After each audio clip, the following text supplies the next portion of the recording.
Olá, sejam todos muito bem-vindos para mais um webinar promovido pela Oleac, é o nosso terceiro webinar e hoje vamos falar sobre da despesa ao diferencial, como a gestão de insumos impulsiona valor ao Facilities Management.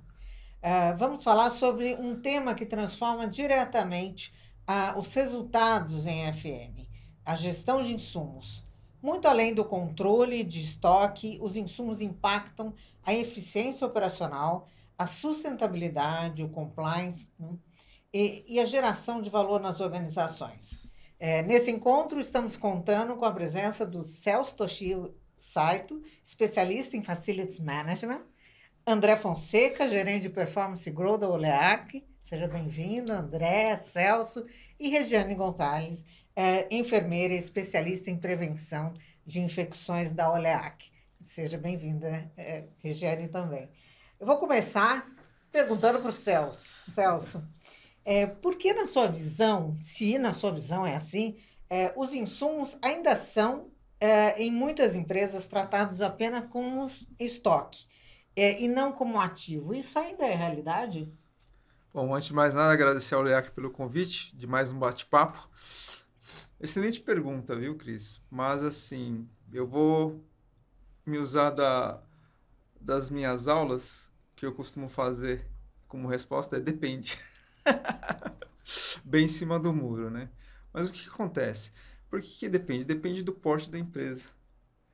Então, se a empresa, né, ela tem um grande consumo, ela passa a ser um fator relevante na composição de custos e controle dela, né? Só que se o insumo para uma empresa menor que tem um baixo consumo, para ele talvez seja insignificante ou não afete.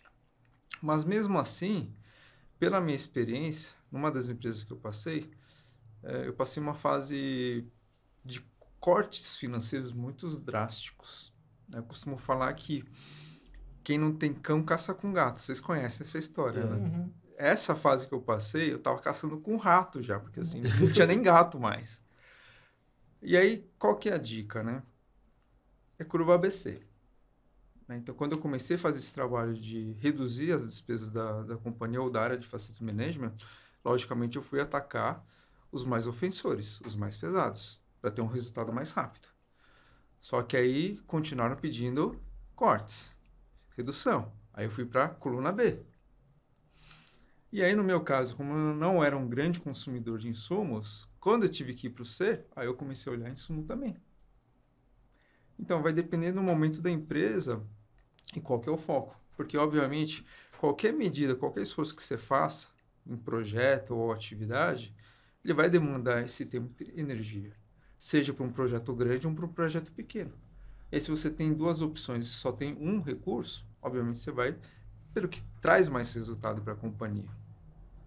Mas como eu já não tinha mais essas opções, eu estava no C, no D, no E, no Z, aí eu comecei a olhar, inclusive, os pequenos.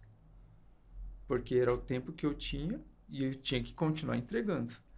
Né? Por isso que depende muito do perfil e porte e consumo, no caso de insumos, do foco. Né? Outro detalhe, no caso de produtos para higiene profissional, é o cliente final que consome, ele que compra, ou está embutido no contrato com a terceirizada. Porque se ele tem tudo embutido num contrato, ele está olhando aquela despesa, quer dizer, ele não enxerga essa despesa porque está embutida. Ele está vendo a linha de despesa de limpeza, por exemplo. Ele não tem noção do que está incluído naquela mensalidade que faz insumo. Né? Agora, o terceiro que está prestando serviço e assumiu esse compromisso de entregar um insumo também, esse cara, independente de qualquer coisa, eu recomendo o cara olhar essa linha. Porque para ele é estratégico. Porque como ele fez uma precificação, se ele performar bem no insumo, é margem que aumenta de lucratividade para ele. É simples assim. Tá certo? Agora, o cliente final, né? Se chegar num ponto que eu cheguei, tá? Começou a caçar com o rato, né? E ele quer mais oportunidades, nada impede de ele pegar o escopo do contrato dele. Opa, peraí, mas esse contrato aqui, além da mão de obra, eu tenho os insumos. Uhum. Qual o percentual do insumo que representa a mensalidade como um todo? Será que eu consigo fazer um trabalho aqui? Ou, puxa vida, aqui no Brasil nós temos o tal da bitributação. Se o meu fornecedor compra, né, de um distribuidor, de um fabricante e repassa para mim, ele paga o imposto, só que quando repassa para mim, eu estou pagando de novo. Então, só aí, se eu tomar a decisão, então tira isso do escopo do contrato, eu vou contratar, eu vou comprar diretamente. Então, minimamente, eu já ganho alguma coisinha lá. Sim. Então, assim, tudo é possível, mas o foco é, o nosso tempo, o nosso relógio é um só. Nosso dia são 24 horas. O que eu vou fazer com esse tempo? É questão de tomada de decisão. Né? Então, vai muito do momento, muitas das circunstâncias, por isso que depende, eu não consigo ter uma resposta única. Da maturidade da empresa, de uma série de coisas, né? Exatamente. Até da economia do país também, né? Exatamente. E tem um ponto bem interessante também, né? Eu atuei há alguns anos na área de facilities também, e eu entendo que essa questão da gestão dos insumos, por mais que não seja nesta condição, né, que o Celso trouxe do rato, enfim, quando você consegue fazer uma melhor atuação, você acaba transformando parte do valor que seria consumido por insumos em ativo. Então, você acaba tendo isso porque aconteceu comigo, por exemplo, né? A gente conseguiu otimizar processos, reduzir custos, e aí eu comprei máquinas novas para auxiliar no processo. E que a gente sabe que, sem dúvida nenhuma, ajuda bastante. Então, é interessante porque, de qualquer forma, esse controle vai trazer um resultado bem bacana, né? E aí, aproveitando a tua fala, me fez lembrar outro detalhe, né? Porque a gente acabou focando muito na questão financeira, pura e simplesmente, né? Mas esse controle o consumo que você citou me faz remeter no momento atual que a gente está passando, que é a questão de gestão de resíduos. No Sim. caso específico de insumos de produtos químicos para limpeza profissional, o produto em si ele não flutua, né? Ele tem que estar em alguma embalagem. E aí, se você usa muita embalagem, são resíduos que você está gerando e vai ser descartado em algum momento. Sim. Então, se você faz uma otimização, está consumindo menos, né, ou está sendo mais produtivo nesse consumo, consequentemente, por tabela, você vai diminuir o teu consumo de embalagem. Então, tem o lado positivo também do meio ambiente, né? Sustentabilidade, né? É isso mesmo. O que significa, na prática, Celso, fazer uma gestão inteligente de insumos de FM diante do que você expôs? Quais os pilares que você destacaria? Bom, só reforçando, né? Talvez o que a grande maioria das empresas visem é o financeiro, não tem como. Sim. Mas hoje, mais do que nunca, tem a questão de sustentabilidade também.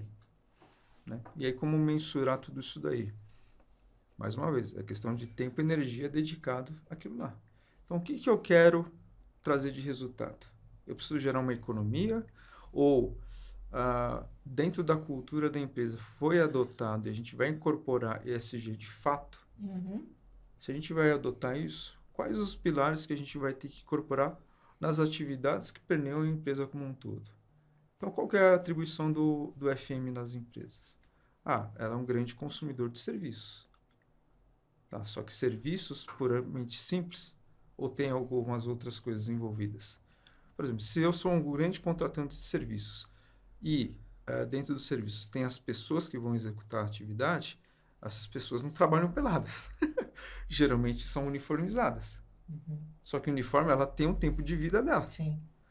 E depois disso, o que acontece? Ela vira um resíduo têxtil, que é uma dor de cabeça também.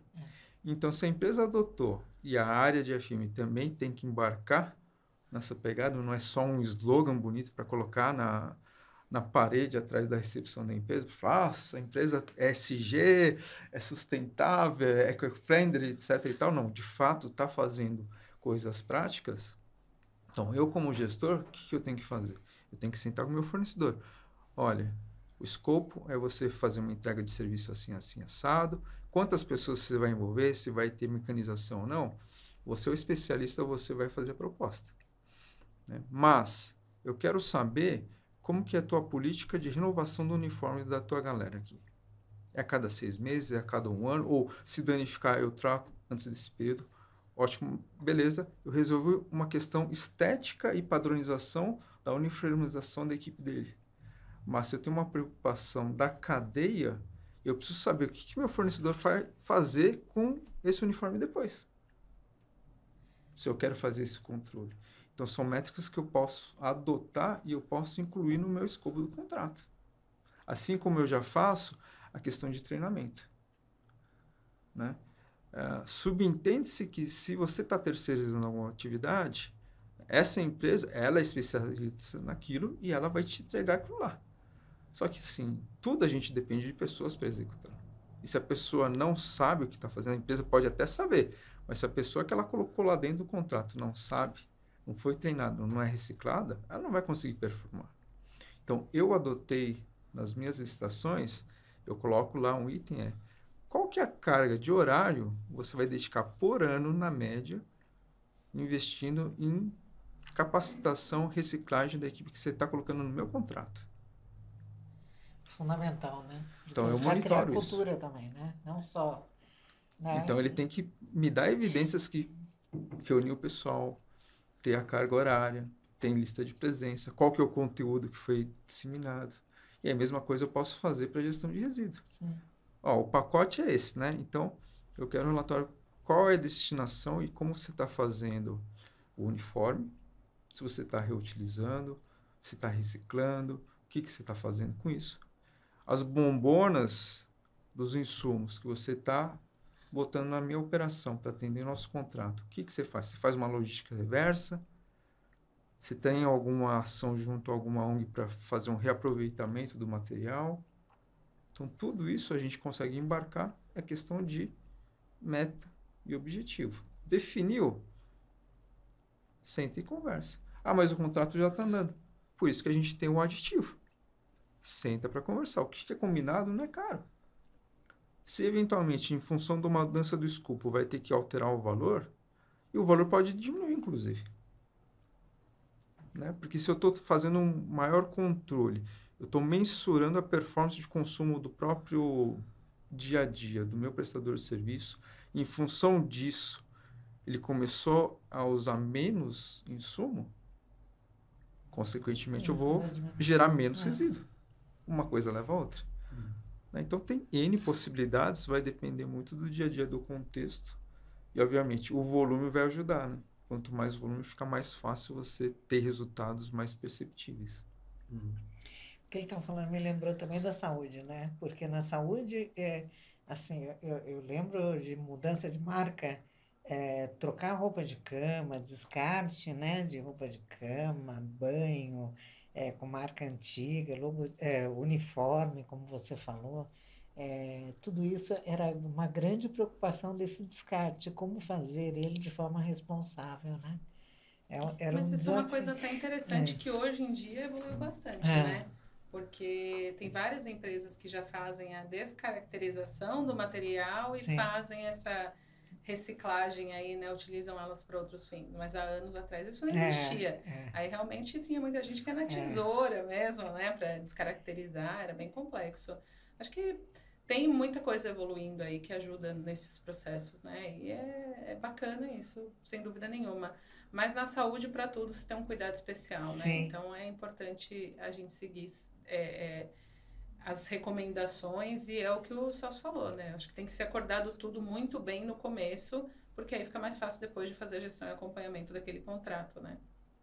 Só pegando um gancho de área de saúde e resíduo têxtil, vou compartilhar um case que foi premiado, inclusive, lá fora, que um hospital que nós trabalhamos, inclusive, né, fez um hackathon, né, reuniu vários profissionais lá, que era uma dor muito grande, que eram toneladas de resíduo têxtil, porque no caso desse hospital não era só o uniforme, tem todo o enxoval. Então. E pelo padrão de qualidade, se uma manchinha não era lavável, né, o perfil do cliente não aceitava, então tinha que descartar. Assim, estava novo, mas algum medicamento que tinha uma coloração mais forte não saía, eles não botavam na área de novo, tinha que recolher. Então, gerava-se um volume muito grande de resíduos têxteis. E aí, esse hackathon, criou-se uma campanha de fazer toda a coleta, descaracterização, fez-se convênio com cooperativas e transformou todo esse resíduo têxtil que gerava um custo para o hospital, porque ele tem que fazer a coleta, né, tem que pagar a parte para uma empresa terceirizada, então essa verba destinou para pagar essas ONGs, para converter todo esse resíduo têxtil em utensílios como necessaire, Sim. pasta para notebook, etc. e tal. Então, além de resolver um problema de resíduo têxtil forte, Virou uma fonte de subsídio para dessa né? despesa e beneficiou a comunidade, está gerando uma atividade remunerada para o entorno. Isso é muito legal. Então, foi um case assim fantástico. André, a gestão inteligente depende de parcerias estratégicas. Como um fabricante pode se consolidar como um parceiro estratégico de um profissional de FM? Cris, tem tantas formas de responder essa pergunta. Vou começar, assim, recentemente o que aconteceu. Vou usar alguns exemplos, né? A gente, recentemente, começou a trabalhar com um novo cliente e a gente faz um onboarding com esse cliente. O que quer dizer? Que a gente manda um assistente para fazer o que a gente chama de site analysis, vai fazer toda a análise do entendimento do local mesmo, desde quais são os tipos de superfícies que tem, quais são os tipos de sujidades que tem, quais são os produtos que eles estão utilizando nesse momento, até instalações, onde tem água, onde tem energia, para a gente saber como que a gente vai conseguir trabalhar. Mas mais do que isso, Isso vocês fazem em todos os clientes? Não. A gente faz, depende da maturidade do cliente, né? Então, acho que está muito atrelado com aquela primeira resposta que você falou. Tem muito cliente que não tem maturidade para ter esse tipo de acesso. Não tem nem volume, às vezes. Mas quando tem, a gente faz isso. E qual que é a ideia? Né? Não é só entendimento sobre o processo do cliente, da empresa de facilities que está junto, mas também da cultura organizacional deste cliente e dessa empresa de facilities. Isso é muito importante. Por quê?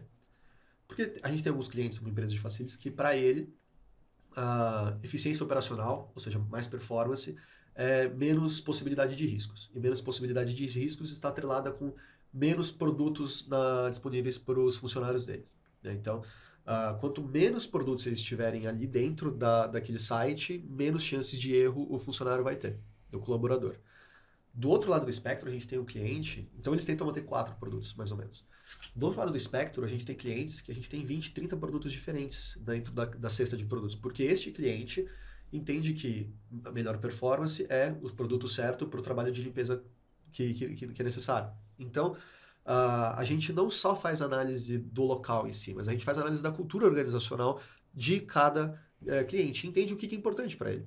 Né? Então, a gente tem um case muito legal com uma emissora de TV aqui de São Paulo que ESG para eles é muito importante. Né? Então, quando a gente fez esse entendimento sobre o que acontece dentro da tua organização, a gente olhou e falou, olha, há uma possibilidade aqui da gente utilizar menos embalagens plásticas, da gente utilizar produtos hiperconcentrados, e através disso a gente vai trabalhando com o cliente para entregar não só o trabalho de limpeza bem feito, né? Então levar mais bem-estar para os colaboradores e da empresa, mas também para os visitantes, funcionários, mas também atrelar isso com aquilo que faz bem para a empresa como missão, que é levar um ambiente mais saudável para as outras pessoas também, entendeu? Então, nesse caso, por exemplo, nosso estudo que a gente fez com a empresa de facilities e também com o cliente, a gente estima que mais de 2,7 toneladas menos 2,7 toneladas de plástico foram utilizadas em um ano na operação. Então, trabalhando com o cliente na escuta ativa, entendendo o que é importante para eles. Outro cliente, por exemplo, para eles era uma fábrica que tem aqui no interior de São Paulo. Eles estavam não vou dizer que estavam com problema com inconformidades, mas assim, para todo mundo você trabalha, né? Padronização no Facilities é o mais importante de tudo. A gente é cobrado pela padronização, pela conformidade dos processos. E a gente trabalhou com eles entendendo qual que era a raiz do problema que eles estavam tendo, e com a máquina Olic que a gente tem instalada naquele site, a gente conseguiu diminuir para zero, né? As inconformidades que eles estavam tendo. Mas não foi com nada, não foi com uma inovação. Então, um parênteses aqui, né? Porque eu gosto muito de falar sobre inovação, e às vezes as pessoas confundem inovação com invenção. Trazer algo novo, algo que nunca foi visto antes. Vamos botar inteligência artificial, ligar com o chat GPT aqui e ali, para trazer uma inovação gigantesca. Não, na verdade, Olha como a gente resolveu o problema de inconformidade. Rever processo? Não, olha que loucura. A Olic, ela tem uma impressora, né? Porque toda vez que você produz um produto, precisa sair dentro da produção deste produto, né? Sai o rótulo com o lote do produto, quem foi que produziu esse produto, data de validade e o nome do produto, né? Isso, atrelado com outras técnicas que a gente ajudou a empresa de facilities a melhorar dentro do processo dele, zerou as inconformidades. Por quê? Porque aí você tinha o lote certinho no momento que foi produzido. Ou seja, uma impressora. Não é invenção, é inovação. Você está pegando alguma coisa de um outro mercado que já existe no mundo, está ressignificando dentro de um processo novo.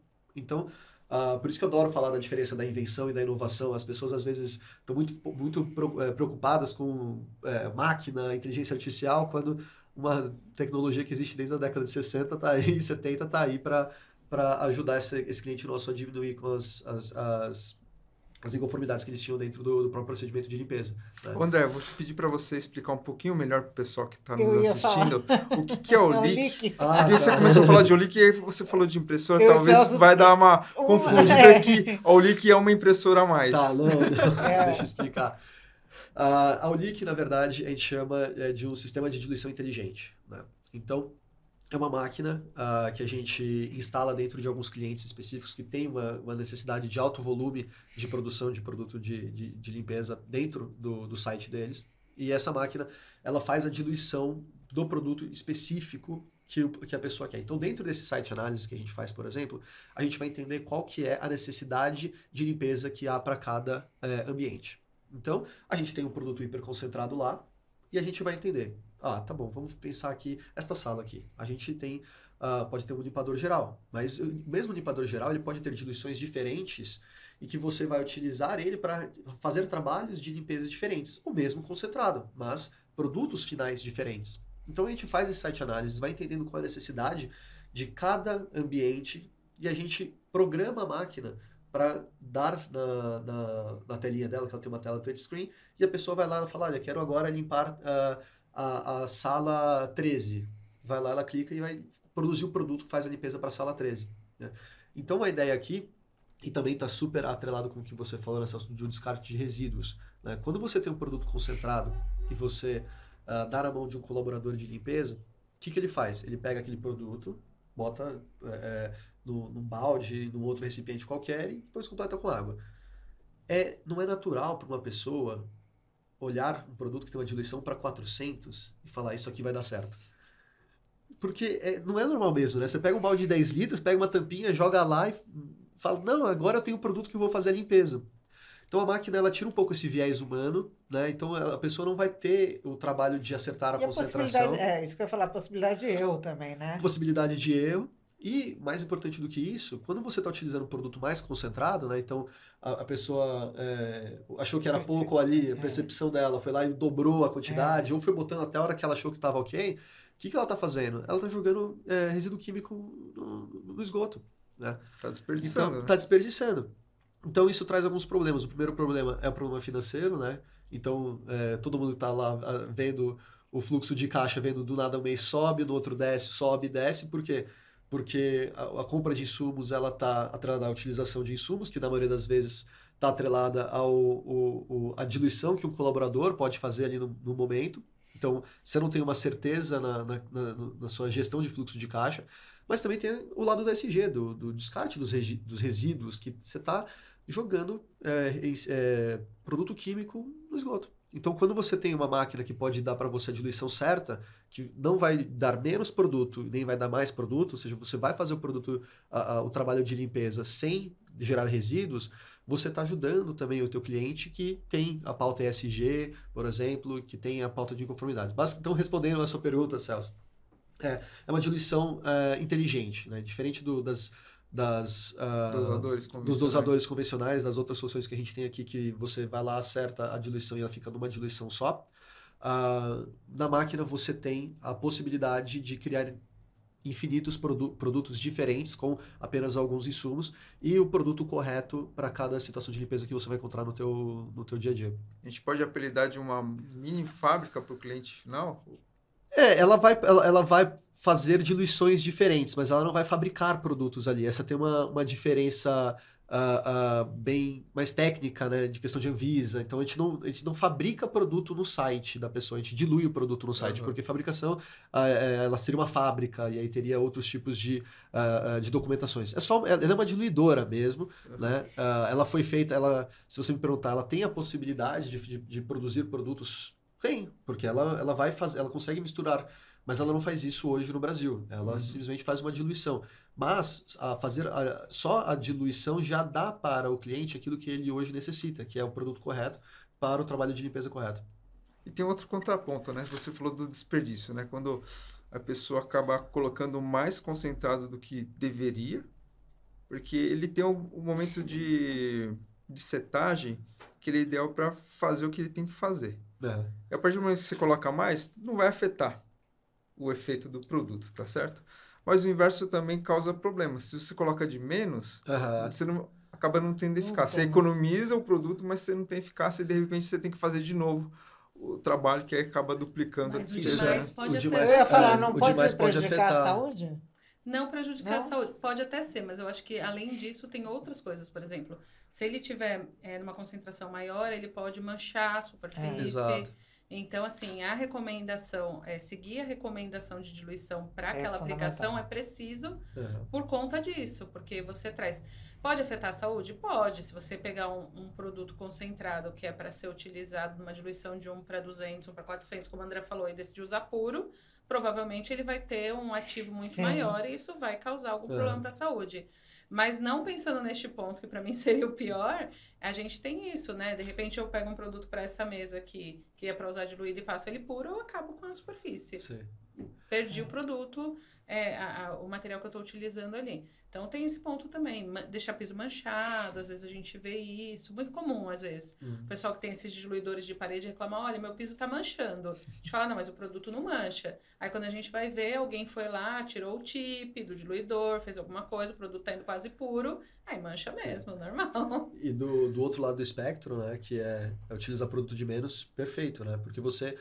Hoje no mercado a gente tem diversos produtos que eles são desinfetantes e limpadores, por exemplo. Então, até uma certa diluição, às vezes até pronto uso, dependendo do produto, ele é um desinfetante.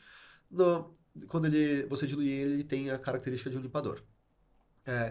A pessoa que fez a configuração do diluidor de parede lá, se ele configurou para limpador, por mais que o produto que está ali embaixo e você está olhando ele, estou tirando esse aqui que é desinfetante, ele está sendo na ponta como um limpador, ele não está fazendo o processo de desinfecção, né? Então isso, na maioria dos ambientes fora da assistência de saúde, não necessariamente causa tanto dano, né? Porque a desinfecção, claro que no banheiro você vai utilizar um produto específico, mas em ambiente de assistência à saúde, isso é um pecado capital você utilizar um produto que não está fazendo a desinfecção. Por quê? Primeiro, você não está levando segurança para o paciente, para os médicos, enfermeiros, para todo mundo que está visitando o hospital, né? E mais do que isso, você está encarecendo a limpeza. Porque você está tendo que realizar procedimento de limpeza 2, 3, 4 vezes, quando uma vez só, com um produto um pouquinho mais diluído, estaria certo. Então, quando você fala na questão financeira, né, às vezes utilizar um pouquinho mais o produto é muito mais econômico do que você diluir o produto e ter que fazer o processo de limpeza 3, 4, 5 vezes. Porque envolve mão de obra, né? Envolve mão de obra, que é caro. Que é cara e está escassa, inclusive. Aliás, né, o tal do apagando a mão de obra, né? Mas falando em concentrado, tem outro fator, né? O equipamento também evita o contato direto do operador, né? Isso é uma proteção a mais, segurança a mais para a equipe. Com certeza, ele evita o contato direto e ele também evita aquilo que também é um problema de segurança muito grande, que é comum, é cultural brasileiro, a misturinha, né? Então, quando você está tendo só um produto diluído já correto, dentro da própria embalagem, com o rótulo saindo ali, você evita que o colaborador ele pegue um produto puro com outro produto puro, misture ele, cria uma mistura que ele não sabe o que está tendo ali dentro, né? Então, com certeza, por esses dois lados, né? Primeiro, evita o contato com o produto concentrado, né? O produto e também a misturinha, que é um problema bem cultural que a gente tem aqui. E aí, só para reforçar a questão da impressora, é porque assim, ele gera a etiqueta personalizada com dados para você ter rastreabilidade e controle do que está sendo produzido, consumido, aplicação daquela produção escolhida, Exatamente. né? Exatamente, porque quando você olha uma operação que é muito grande, que você tem uma OLIC no subsolo, em algum lugar, e produz esse produto e ele vai sendo utilizado 13 andares lá para cima, você não sabe exatamente qual que é esse produto, né? Hoje, se você pega, tem o rótulozinho lá e às vezes a pessoa ela escreve na mão e aí depois vai e apaga. Só que isso está suscetível ao erro humano, né? Então, quando você produz um produto na OLIC que sai o rótulo ali, você tem que pegar esse rótulo, você cola na embalagem, esse produto, ele está rastreado, seja lá onde ele estiver, dentro do site do cliente, ele tem lá quem produziu, a data que produziu e qual que é a data de validade. Então, ele ajuda muito com essas inconformidades nos processos de limpeza, né? Qualquer pessoa pode olhar para aquilo e falar, cara, esse produto aqui não deveria estar aqui, deveria estar em outro lugar, porque tem o nome do produto lá. Então, realmente, assim, é uma solução, a impressora que já existe há quanto tempo, mas se você ressignifica ela e bota ela num outro ambiente, você pode ajudar demais no procedimento de limpeza. Uma E evita o curiosidade. estoque também, né? Sim. Porque assim, onde guardar, né? Como armazenar esses produtos, eu imagino que deva ter uma logística E esse específica para ponto, isso. Cris, é interessante porque afeta diretamente também na linha de despesa. Sim, Estoque. sim, Sim. estoque. Né? Porque o estoque você precisa de metragem. E metragem custa dinheiro. Né? Mas eu tenho uma curiosidade, André. Você falando da OLIC, assim, é que eu tive a oportunidade de conhecer, né? Mas Sim, talvez sim. para quem está assistindo não, me assemelha muito àquelas vending machine que você escolhe lá, né? O cappuccino e tal, ele prepara e você tem. Só que no caso da vending machine, geralmente ele faz uma quantidade de ml da bebida quente. No caso da OLIC, ele tem sei lá, ele gera a produção para abastecer um recipiente, uma bombona, sei lá, de 1 litro, por exemplo. Ele é pré-configurado? Como que funciona isso? A OLIC, ela é uma máquina, o software é proprietário nosso, né, que a gente tem a patente, então a gente pode dar para o cliente a melhor solução para ele. Então, se a melhor solução para um cliente, hoje, de fábrica, ela vem com 2 possibilidades de bombona, de 1 litro e 5 litros, né? Mas, por exemplo, onde você conheceu lá na Feira Infra, a gente tinha colocado ali a opção de 300 ml, porque a gente estava fazendo uma embalagem menorzinha. Então, a gente, como é nosso software, a gente pode programá-la da melhor forma que vai atender às necessidades reais do cliente no processo de limpeza que ele está tendo. Tá? É claro que quer produzir 20 litros, não faz tanto sentido. Né? Produzir pouquíssimos, quero produzir 10 ml, também não vai fazer sentido você produzir 10 ml. Mas a ideia principal é que a gente escuta o cliente, entende o processo de limpeza dele, trabalha com ele para criar um processo que vá realmente satisfazer todas as necessidades, diminuindo o custo dele. Então, a OLIC pode ser programada para dar 300 ml, 1 litro, 2 litros, 5 litros. Eu te perguntei pelo seguinte, porque assim, dentro do ambiente, como você comentou de superfície, para cada tipo de serviço, superfície tem uma aplicabilidade, tem uma composição de diluição, etc. e tal. Talvez, em determinados clientes, tenha algumas superfícies que tenham uma área muito pequena.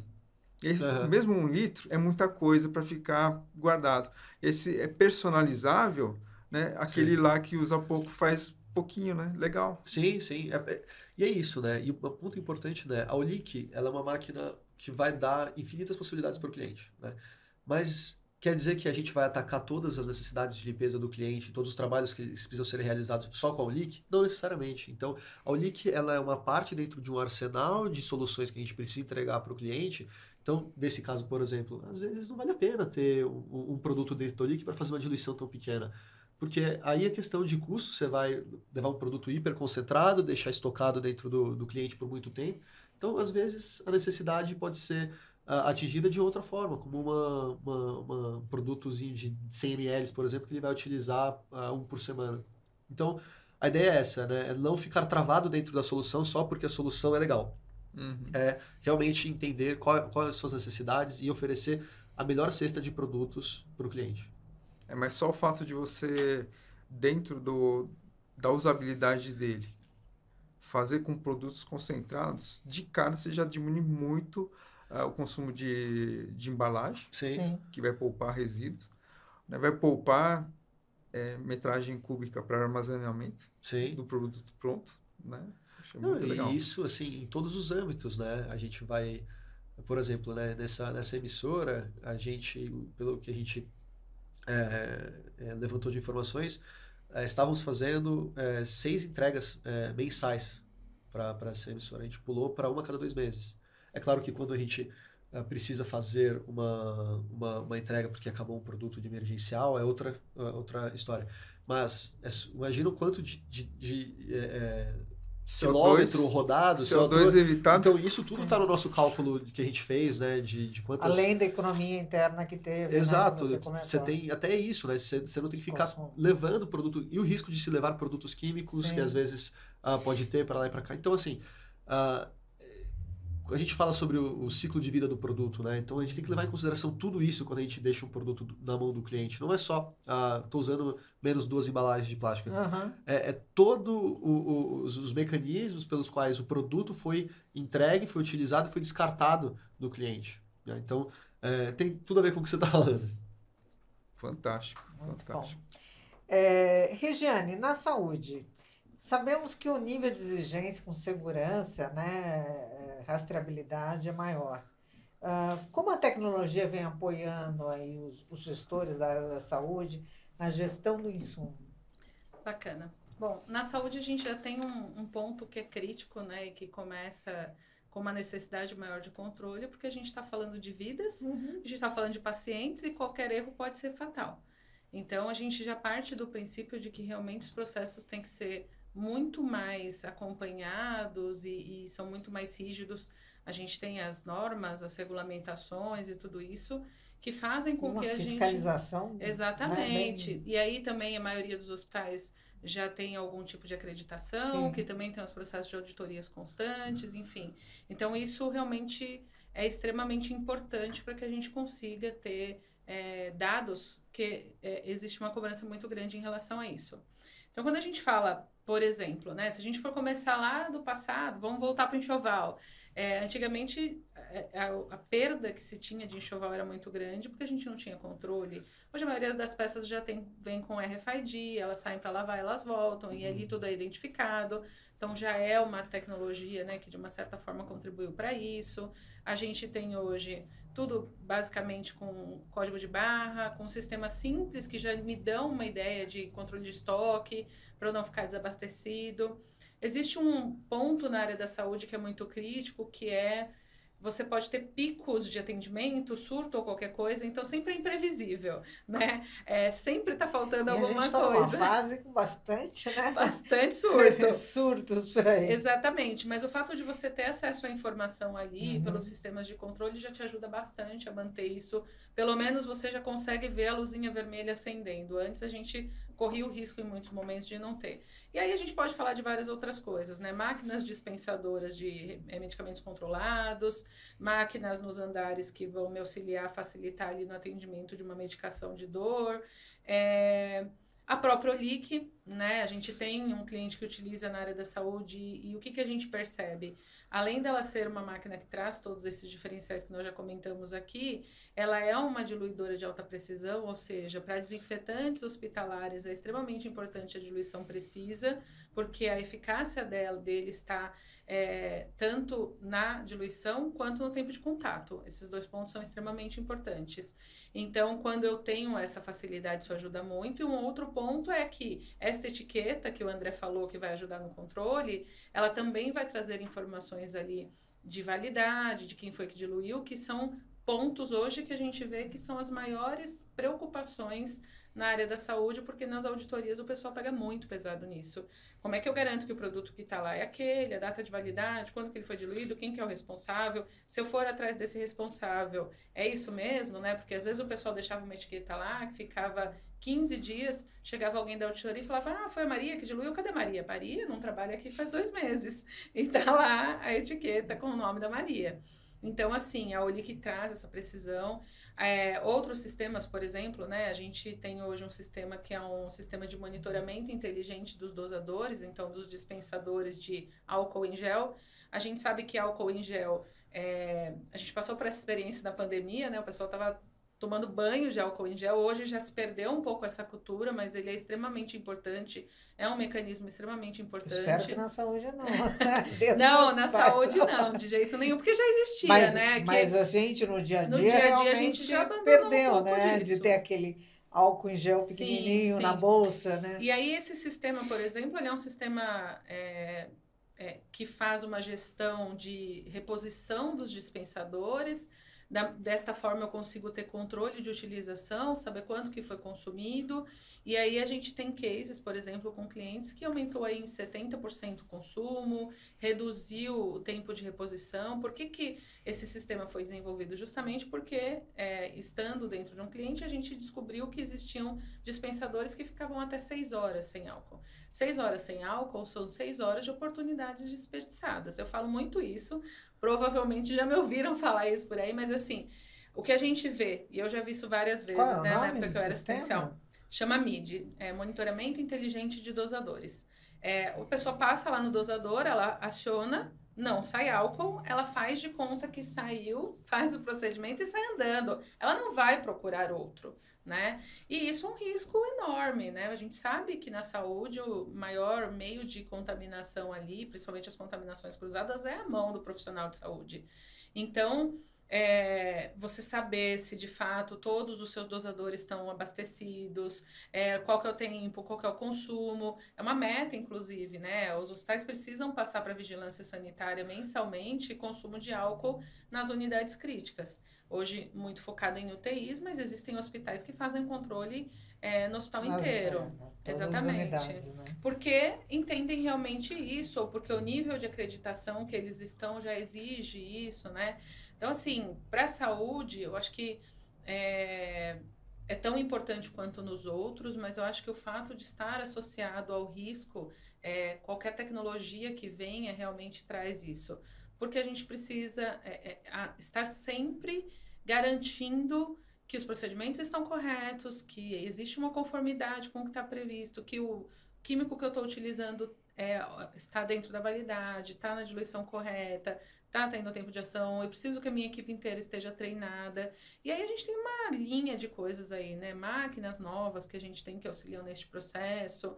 Como a gente comentou aqui, né? Tem a questão do apagão de profissionais ali. Então, se eu tenho um químico que me traz um resultado com menor esforço, de repente eu consigo dar um suporte maior para esse meu time, para que ele esteja ali mais tranquilo em relação ao trabalho, e com isso eu consiga mantê-los por mais tempo.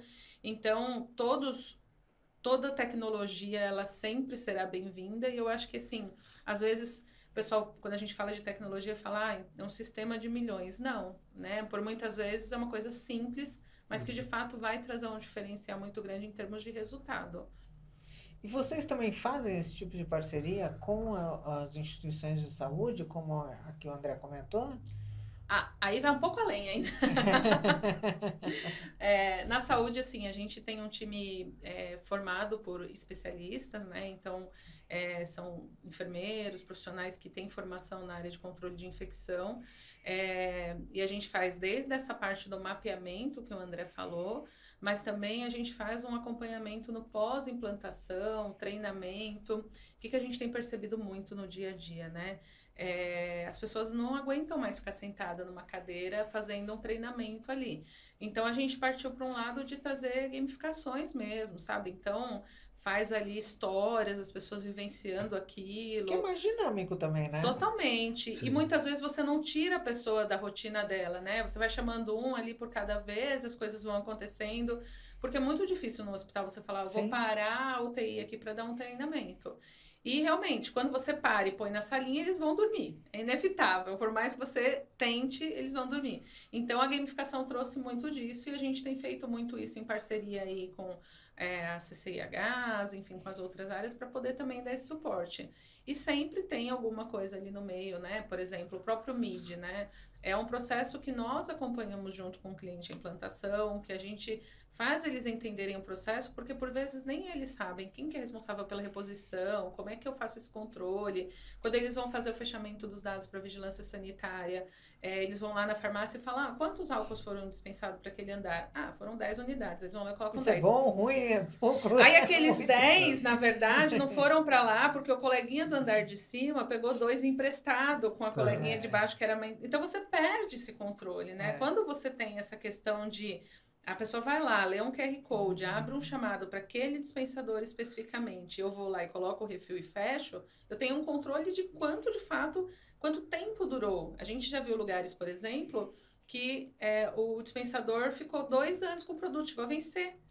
Porque não usava, ele estava lá num canto que ninguém passava por ele. Então, pessoal, vamos tirar ele daqui, não faz mais sentido a gente ter ele aqui. Essa parte é bem interessante, né? Porque a gente fala muito sobre, em Performance Growth, a gente fala muito sobre... na verdade, assim, as pessoas falam muito sobre Big Data. Eu gosto do Smart Data, do Small Data, né? Porque é aquilo que, um pouquinho de informação que você dá, você pega os dados, transforma esses dados em informação, e a informação precisa ser transformada em inteligência para melhores tomadas de decisões dos gestores hospitalares, né? Então, se você tem um budget específico e tem dosador que está no lugar errado, né? A gente tem um case com o Hospital no Sul, que depois que a gente instalou o BID lá, a gente viu, agora se não me engano era na maternidade, né, que subiu 200% a utilização de álcool lá, porque quer dizer que as pessoas necessariamente estão utilizando mais álcool? Não, mas aqui agora quer dizer que as pessoas têm acesso à informação e conseguem dar treinamentos ativos, ser proativo na operação dela para melhorar aquilo que estava acontecendo, porque antes você está dirigindo sem as informações. Então, atrelar esse case que a Rê falou, eu acho muito legal, que a gente chegou lá e falou, cara, que dosador lá ninguém usa. Você não quer tirar dali e botar num lugar, porque tem 2 ali que você está rodando direto. Troca de lugar, fica melhor. Então, eu acho que isso ajuda bastante a melhores tomadas de decisões, né?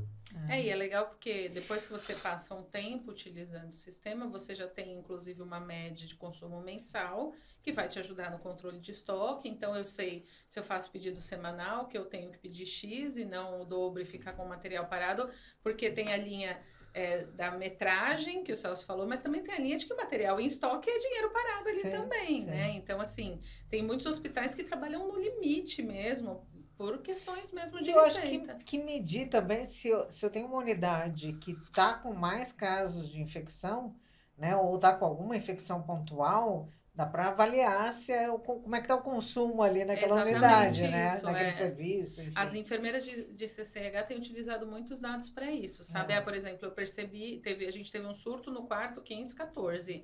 E aí elas vão lá naquele dosador que está na porta do 514 e o que está lá dentro e veem como é que foi o consumo para ver se de repente teve... Porque às vezes realmente o andar está sobrecarregado, as pessoas acabam ignorando alguns procedimentos que são importantes e pode ser que não, mas é mais um indicador ali que vai ajudar eles nesse processo de entender o que aconteceu para poder ter uma ação efetiva. A gente fala muito, né, André, sobre o corretivo, né? Eu acho que a gente tem que ter uma ação para conseguir orientar, educar, não é punitiva, mas se você tem dados, você consegue ter uma ação corretiva ali, uma ação preventiva e não corretiva, né? Então, na saúde isso é extremamente importante. Sim. Milhões de vezes melhor você prever do que você ter que depois, porque quando a pessoa morre não tem como voltar atrás, né? Tem coisas que você consegue corrigir. É muito além só do indicador, né? Exatamente. Porque você impacta na vida de alguém, né? Exatamente. Se há contaminação, você está impactando, ou na própria tua vida, você está levando também para casa, né? Sim. E uma outra coisa... Mas principalmente na saúde do paciente ali, né? E uma outra coisa que a gente vê é que, assim, já existem milhares de tarefas que tem que ser feita pelos profissionais de saúde no dia a dia. Então, eu não vou dar mais uma. Eu preciso que a tecnologia venha para ajudar. E burocráticas, todas, né? Então, a tecnologia ela tem que vir para ajudar, para reduzir essa carga, fazer algumas coisas automaticamente, trazer dados, trazer informações para que eu possa sentar no final do dia e entender, opa, estou com um problema aqui. Mas não necessariamente eu precise ficar caçando ali qualquer um indicador que trouxe onde foi o ponto que trouxe esse problema, né? E isso está atrelado também com a utilização de mão de obra, né? Então, se você tem uma pessoa que o trabalho dela uma semana no mês catalogar a quantidade de álcool que foi utilizado por cada departamento numa planilha de Excel, por exemplo, no final do dia, um quarto do período de uma pessoa está sendo para fazer uma atividade que pode ser automatizada, né? Então, a gente a gente fala muito sobre isso, né? O ambiente hospitalar é um ambiente muito complexo, porque o médico tem que lidar com, tá tentando salvar vidas, o enfermeiro tentando salvar vidas, lidando com o paciente, com visitantes, que em muitos momentos, familiares, né? Que estão vendo um ente querido ali numa situação que não é tão legal. Sim, são diversos procedimentos que tem que fazer durante o dia. Catalogar informação não deveria ser uma delas. Então a gente utiliza a tecnologia para tirar um pouco desse fardo da mão das pessoas que estão trabalhando na operação hospitalar e trazer para o dashboard, né? Então, a ideia é simples, vamos deixar o mais tempo possível para as pessoas que estão trabalhando só para salvar vidas, para que elas tenham esse tempo para salvar vidas. O resto a gente faz atrás. Fazer só um gancho, você falou de controle de estoque, né? Eu, nos últimos anos, tenho empenhado muito de estudar metodologias, processos para melhorar resultado. E aí vou ampliar um pouco a amplitude aí não só da operação em si, mas quando você fala em estoque, quando você tem essa previsibilidade, esse controle, você tem essa ação preventiva, não é só a operação de fato que é beneficiada, mas toda a cadeia. Sim. Porque se você tem essa previsão, a equipe de compras faz o planejamento dela para fazer a reposição. Ela não tem que largar tudo, nossa, acabou, então tem que repor. Aí você trava um profissional de uma outra área, Sim, que não é da operação, para sair correndo. E aí quando você faz isso, desencadeia para a área financeira. Sim. Porque se você gerou um pedido no meio do período, o financeiro também vai ter que pagar uma fatura a mais no meio do caminho. sim. E aí se você começar a computar esses intervalos dessas outras áreas, né? 5 minutos, 10 minutos, 15 minutos. Esses profissionais têm um custo. Sim. Para a instituição. Aí quantas áreas são afetadas? Aí você começa a somar, no final do mês, aquele descontrole total para sair apagando incêndio, né? Como a gente costuma falar, para arrumar uma coisa que perdeu o controle, no final, quanto isso gerou Custa caro. para o bolso, né? Isso mesmo. Celso, aproveitando aí, todos esses exemplos que eles comentaram aqui, que mostram que o fornecedor pode e deve atuar como parceiro estratégico. Na prática, como medir essa parceria, né, de sucesso? Quais critérios universais ou que depende da empresa contratante? Eu gosto daquela capricha nas perguntas, né? Mas vamos lá. Como medir? Na verdade, não existe uma ferramenta específica para medir, né? Eu sou muito de feeling e experiência prática. Assim, na minha essa convivência de gerir contratos de serviços, eu sou muito detalhista. Então, eu quando montava o escopo, o que eu pudesse levantar de informação para fornecer para a empresa que vai participar da licitação, do bid, etc. e tal, eu colocava. Eu já cheguei a ser questionado por gestor, por que você fica falando tudo isso? Isso aqui não é confidencial? Eu falei, o que tem de confidencial? Eu estou falando da metragem, eu estou falando da superfície, eu tenho madeira, eu tenho carpete, eu tenho vidro, eu tenho altura.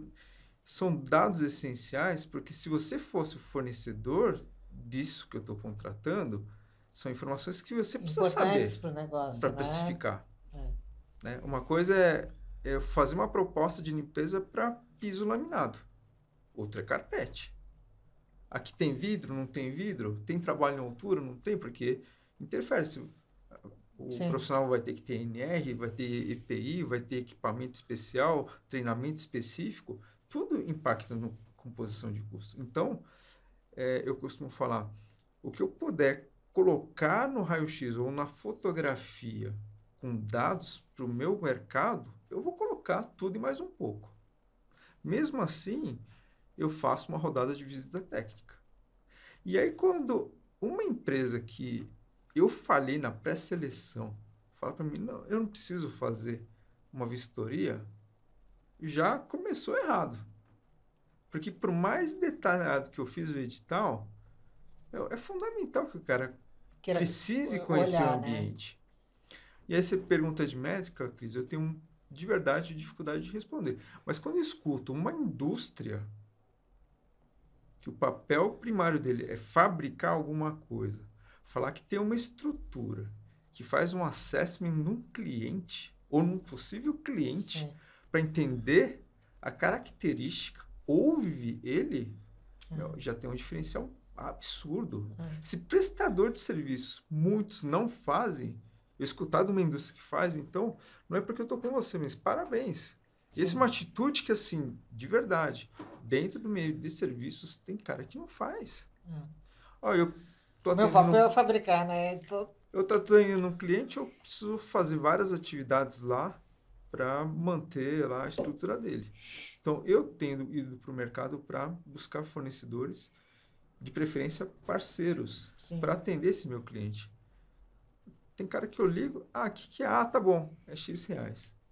Mas você não precisa saber a característica, se você vai precisar de escada, se vai ter que ter ancoragem, isso, aquilo. Tabelado. Não, mas eu já sei. Então, assim, eu já tiro o cara fora. Não tem jeito. Então, métrica, Cris, é um pouco difícil, mas assim, a dica que eu posso compartilhar, se esse é o caso, é o que você espera de um fornecedor que vai te agregar, vai te ajudar. Se você tem a expectativa que um fornecedor, ele é expert naquilo lá que está se propondo a fazer, se você confiar nele, você delega para ele e dentro das expectativas alinhadas, o que é combinado não sai caro, ele te entregue.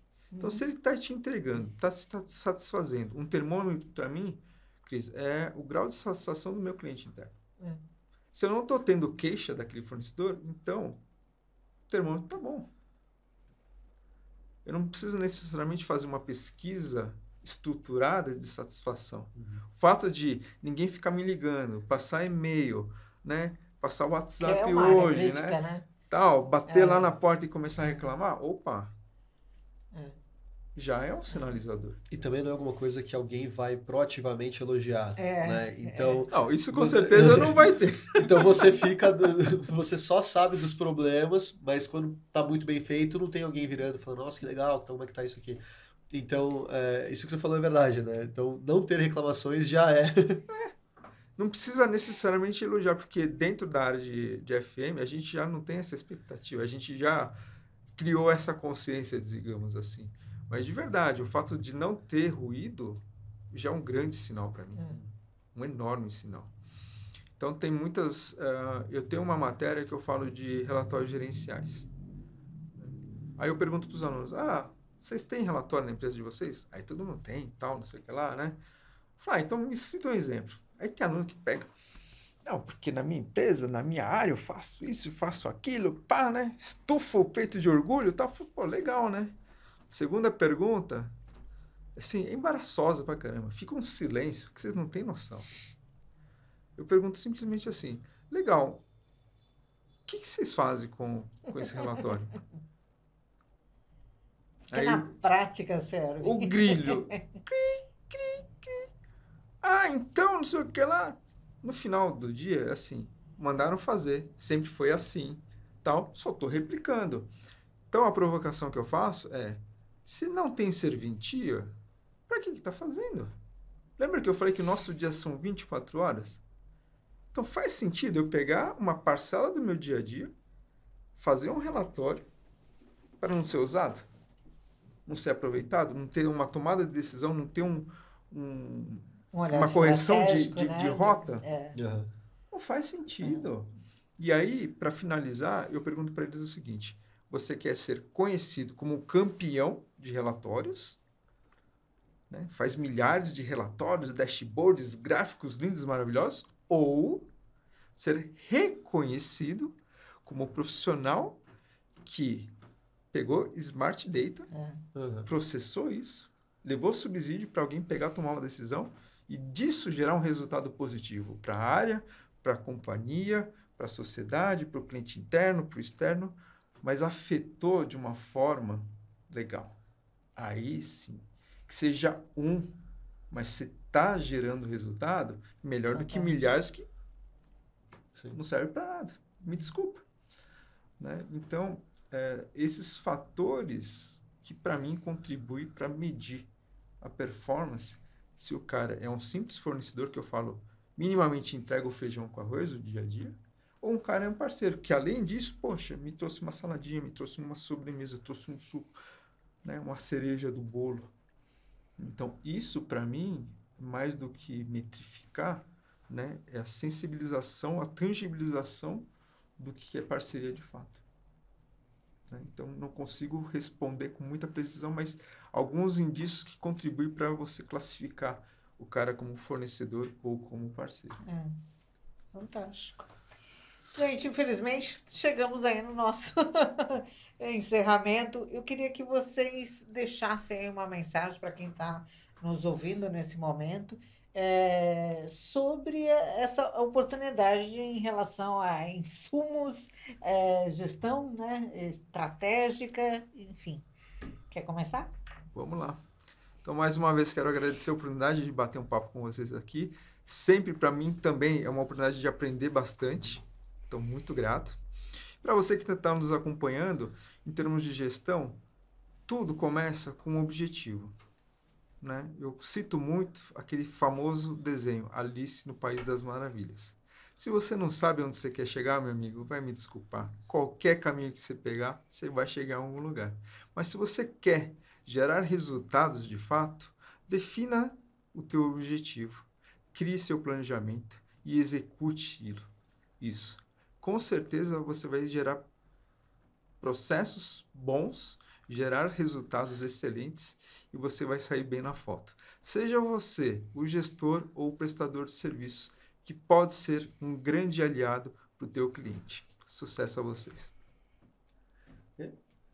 Bom, eu vou muito ali na linha do Celso, né? Eu acho que gestão nunca é demais, né? A gente tem que, de fato, agregar.